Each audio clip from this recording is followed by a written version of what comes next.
블랙스톤 2021년 10 서프라이즈에서 알아보도록 하겠습니다. 원래 이 자료는 참고로 1월 7일에 발표하기로 했는데 1월 6일에 워싱턴 DC에서 폭력 시위가 발생했죠. 그것 때문에 이제 이 발표를 좀 연기를 하고 일부 내용을 이제 전망을 수정하려고 했는데 결국에는 한 하루인가 이틀 지나가지고 원래 내용대로 그냥 수정하지 않고 올리기로 결정해서 이렇게 준비하게 되었습니다. 내용을 보시면 10가지 이제 10 서프라이즈가 나오는데 그 중에 이제 트럼프 관련된 것들이 이제 한두 개 있거든요. 그 부분에 관해서는 일종의 그냥 좀 다소 엉뚱해 보일 수 있는 내용이 있기 때문에 그거는 이제 참고해서 보시면 될 것 같습니다. 첫 번째 서프라이즈 말씀드리겠습니다. 첫 번째 서프라이즈는 트럼프 관련된 건데 트럼프 대통령 같은 경우에는 이제 아마 퇴임 후에 독자적인 TV 네트워크를 시작한다 뭐 그런 전망을 하고 있습니다. 그래서 2024년에 다시 대선을 준비할 것이다 이렇게 전망하고 있고요. 형식은 이제 각 정재계에서 굵직굵직한 저명한 인사들을 초대를 해가지고 어떤 인터뷰하는 스타일로 나올 것 같고 예상하기로는 이제 인터뷰 중에서 가장 역대급으로 이제 TV 역사상 많은 조회수를 기록할 만한 내용이 이제 블라디미르 푸틴, 러시아의 이제 푸틴과의 인터뷰가 가장 큰 시청자 수를 기록할 것이다. 뭐 그런 내용을 하고 있습니다. 첫 번째 서프라이즈가 좀 약간 좀 황당해 보이긴 하죠. 이렇게 굉장히 구체적으로 이렇게 예측을 했는데 이건 어디까지 이제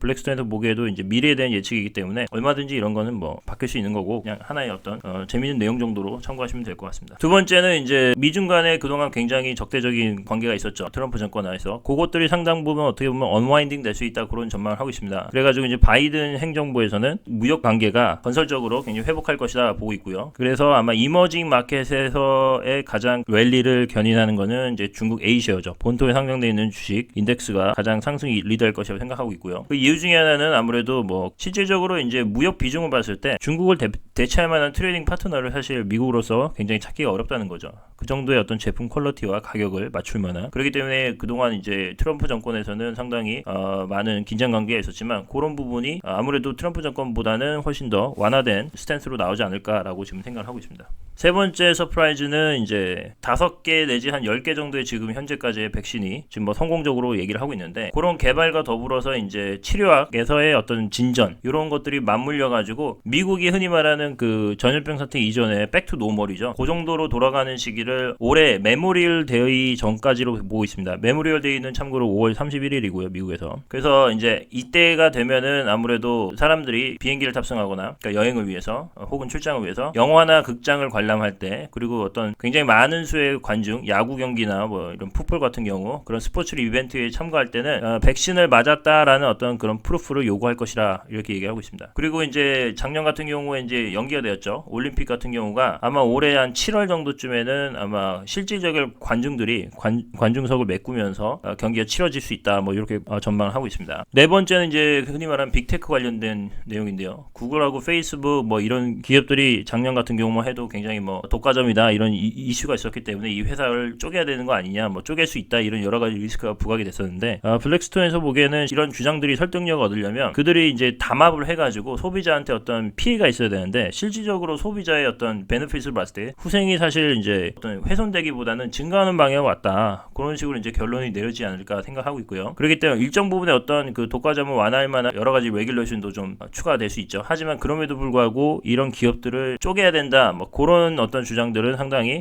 설득을 잃을 수 있다 생각하고 있습니다. 여기서는 다만 이제 유럽의 경우는 제외를 하고 있고요. 다섯 번째는 이제 경기 회복에 대한 모멘텀은 아무래도 이제 펜트업 디맨드라 그러죠. 그동안 이게 꽉 눌려있던 수요가 이 백신 개발로 인해서 보급으로 인해서 상당 부분 반등을 할 것이다. 그래서 특히나 이제 눈여겨봐야 되는 거는 이제 관광업이죠. 호텔 관광업 그리고 뭐 크루즈 관련된 것들 그리고 여행에 관한 에어라인 이런 섹터들이 상당히 그동안 이제 많이 눌려 있었는데 올해 같은 경우는 이런 섹터들이 가장 어떻게 보면 강한 스트롱 퍼포머 중에 들어가지 않을까 이렇게 예상을 하고 있습니다. 미국 같은 경우가 이제 재정 정책이랑 이제 통화 정책은 여전히 역대급으로 완화되는 정책을 할 것이라고 예상을 하고 있고 그래서 이제 그 명목 경기 성장률은 1년에 어쨌든 6% 이상을 지금 보고 있습니다. 그리고 이제 실업률 같은 경우는 5% 이하로 떨어질 것이라 생각을 하고 있고요. 그래서 2020년부터 2020년까지를 어떻게 보면 이제 경기 사이클로 하나를 보게 되면 이 전염병 사태 이후로 처음 시작되는 이코노믹 사이클로 봤을 때 어쩌면 2010 2010년과 2020년 사이에 이 경기 사이클보다 더 긴 새로운 어떤 경기 사이클이 시작될 것이다 이렇게 생각하고 있습니다. 그래서 왼쪽 같은 경우 밑에 차트를 보게 되면 이제 하루에 트래블러 몇 명이 이제 움직이는지 그런 거를 이제 모니터링 하는데 그 여행 섹터들이 왜 그러면 스트롱 퍼포머가 될 거 아니야 예상하는 건 이 데이터로 봤을 때 지금 이제 100만 명도 안 되는 수준인데 워낙 흔히 말하는 기저효과라고 그러죠. 기저효과가 있기 때문에 작년에 워낙 안 좋아가지고 거기에 비해서는 올해 같은 경우에 이제 성장성이 상당 부분 이제 올라갈 수 있다는 거죠. 이게 100만 명도 안 되는 게 막 150만 명이 된다, 혹은 200만 명이 된다. 그러면은 상당히 이제 주가에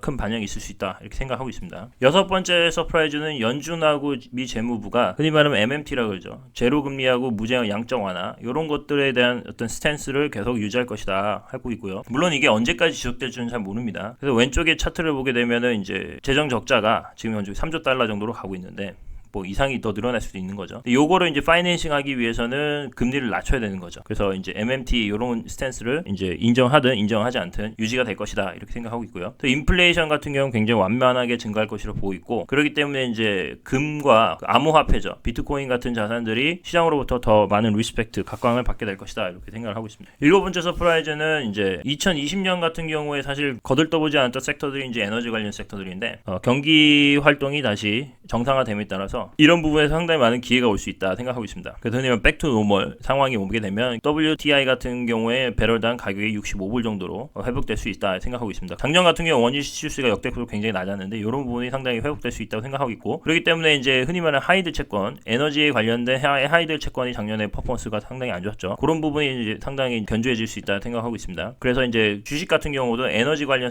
주식들이 2021년도에 베스트 퍼포머 중에 하나가 될 것이다 이렇게 전망하고 있습니다. 여덟 번째 서프라이즈는 미국 주식 시장의 온기가 다른 섹터로 상당히 퍼져나갈 것이다 점차 보고 있습니다. 작년 같은 경우는 어쨌든 전염병 사태 때문에 특정 섹터만 사실 지수를 견인하는 형태가 있었는데 특별히 이제 헬스케어와 기술주 이런 섹터들이 굉장히 각광을 받았죠. 근데 이런 섹터 이외에 다른 전통 비즈니스 관련 것들도 섹터들도 상당히 아까 말씀드렸던 에너지라든지 뭐 금융이라든지 혹은 뭐 그 호텔 관광업, 에어라인 이런 부분 또 이제 상당히 이제 온기가 퍼져나갈 것이라 생각하고 있습니다. 다만 유념해야 될 거는 이제 리스크 온 모드가 지금 상당히 강한데 위험을 이제 굉장히 테이킹하려는 센티먼트가 강한데 강조하고 싶은 건 블랙스톤에서는 이제 리스크가 없는 리스크 온 모드는 없다. 한마디로 굉장히 지금 그 밸류에이션에 대해서 주식시장에 대해서 상당히 이제 조심스럽게 바라보고 있고요. 상반기에 한 지수로 봤을 때 S&P 지수로 봤을 때 한 20% 가까이 되는 어떤 하락 조정이 나올 수 있는 가능성이 있다라고 보고 있고요. 하지만 그럼에도 불구하고 이제 연말로 가게 될 경우에는 목표가 이제 블랙스톤에서는 한 S&P 기준으로 한 4,500 정도로 결국은 끝나지 않을까 이렇게 생각하고 있습니다. 그래서 경기 민감주가 경기 방어주보다는 훨씬 더 아웃퍼폼 할 거라고 생각을 하고 있고 대형주 라지캡보다는 이제 스몰캡이 아웃퍼폼 할 것이라고 생각하고 있고 작년에 이제 K 모양의 리커버리라고 했잖아요. 그래서 전염병 사태 터지고 나서 헬스케어라든지 기술주는 이렇게 계속 가파르게 회복을 했는데 아까 말했던 여행이라든지 뭐 크루즈, 에어라인 뭐 이런 부분은 상당히 밑으로 계속 안 좋아지는 상황이었죠. 근데 그런 부분에 때문에 이제 헤지펀드 같은 경우에도 롱숏 트레이딩을 많이 했거든요. 페어 트레이딩. 그래서 헬스케어하고 기술주는 롱을 하고 아까 말한 그 뭐 호텔이라든지 리츠라든지 뭐 부동산이라든지 그 에너지 같은 경우 숏하는 그런 테마의 트레이딩이 많이 됐는데 그게 올해 같은 경우는 상당히 로테이션이 활발해지면서 언와인딩이 될 것이다 이렇게 생각하고 있습니다. 그래서 빅테크 주식 같은 경우는 어떻게 보면 유동성을 공급받기 위한 캐시를 파킹하기 위한 어떤 리퀴디티 소스로 작용할 것이기 때문에 상당히 올해 같은 경우는 좀 성과가 부진할 것이다 라고 얘기를 하고 있습니다. 아홉 번째 서프라이즈 같은 경우는 미국 수익률 곡선인데 미국채 수익률 곡선은 아무래도 스티프닝 해질 것이다, 가팔라질 것이라 생각하고 있고요. 지금도 벌써 많이 반영하고 있죠. 그래서 10년물 같은 경우는 거의 2%까지 보고 있습니다. 2% 수준까지 오를 것이라고 생각하고 있고 그럼에도 불구하고 인플레이션 같은 경우는 같이 올라가기 때문에 실질 금리는 거의 뭐 제로 수준에 가까이 될 것이라고 생각하고 있습니다. 그리고 연준 같은 경우는 가장 어떻게 보면 미국 소비자들한테 영향을 많이 미치는 하우징 마켓이죠. 주택시장. 그리고 오토 섹터가 견조하기를 굉장히 원한다 이렇게 생각하고 있고요. 그래서 이런 부분을 상당히 이제 서포트 해줄 것이다 생각하고 있습니다. 그래서 특히 이제 모기지 금리에 영향을 주는 게 장기 수익률이잖아요. 장기채 수익률. 그래서 연준이 어떤 국채를 매입할 때 매입하는 채권의 듀레이션이 아무래도 길어지지 않을까. 그래가지고 장기 금리를 낮추는 그런 움직임을 할 것이다 생각하고 있습니다.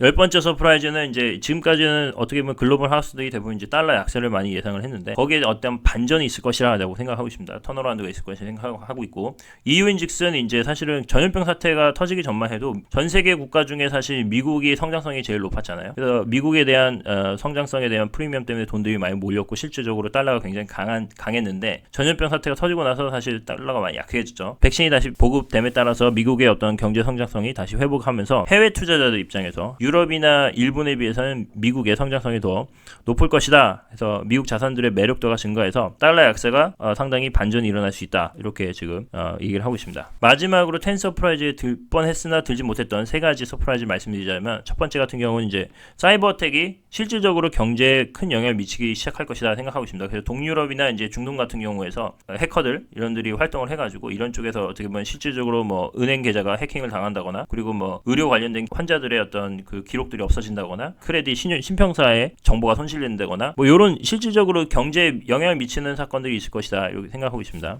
그래서 데이터 보안이 상당히 더 중요해진다. 12번째 서프라이즈는 이제 테슬라 같은 경우가 글로벌 자동차 메이커 중에 하나를 인수하지 않을까라고 지금 사실 전망하고 있고요. 그 인수하는 형태는 일정 부분은 이제 주식을 주고 일정 부분 이제 현금을 주는 형식으로 될 것이다. 그래서 일론 머스크 같은 경우가 이제 2030년까지 내연기관 자동차를 없애기로 이런 어떻게 보면 커밋먼트를 한다 이런 내용이 있고요. 13번째는 이제 마지막입니다. 그 북한의 김정은 같은 경우가 장거리 미사일, 그러니까 한마디로 로스앤젤레스까지 도달할 수 있는 장거리 미사일을 또 가지고 이제 또 발사하겠다고 위협한다 이런 내용이 있고요. 그래서 이제 아까 첫 번째 서프라이즈에서 말했던 그 트럼프가 실질적으로 뭐 독자적인 TV 네트워크를 만들든 온라인 네트워크를 만들게 되면 거기에서 이제 그 김정은을 초대를 해가지고 아마 담화를 하지 않을까 이런 내용을 얘기하고 있고요. 그래가지고 어떻게 보면 이제 앞으로 이렇게 협박을 하기보다는 글로벌 사회에 좀 더 협력하는 스탠스로 나오기를 이제 권유한다고 하고, 그래서 이제 그것 때문에 이제 김정은 같은 경우가 결국은 장거리 미사일 테스트를 중지하기로 동의하고, 트럼프는 이제 카메라에 대고 본인이 가장 최고의 협상가다 이런 식으로 아마 얘기한다 뭐 이런 내용이